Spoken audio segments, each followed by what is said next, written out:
Cette fromagerie est quasiment neuve.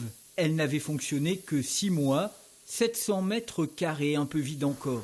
Donc là, c'est le halloir. C'est une pièce où les fromages restent 48 heures après fabrication pour sécher en fait.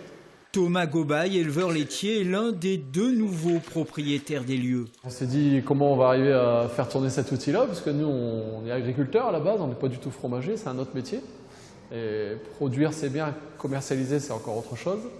Et donc, on a fait appel à un fromager conseil, et puis on a fait des formations avec un formateur d'une école agricole. Et puis, on a démarré sur le temps, en fait.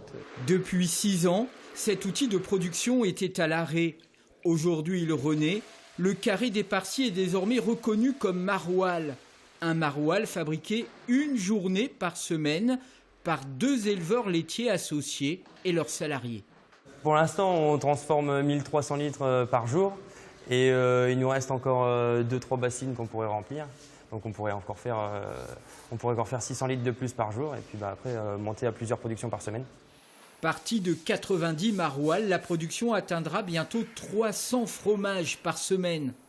Un débouché qui permet de doubler la valorisation du lait des 2 producteurs associés.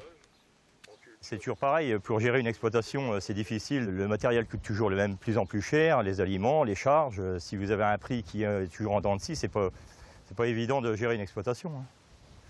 Donc c'est pour ça qu'on s'est lancé un peu dans l'aventure.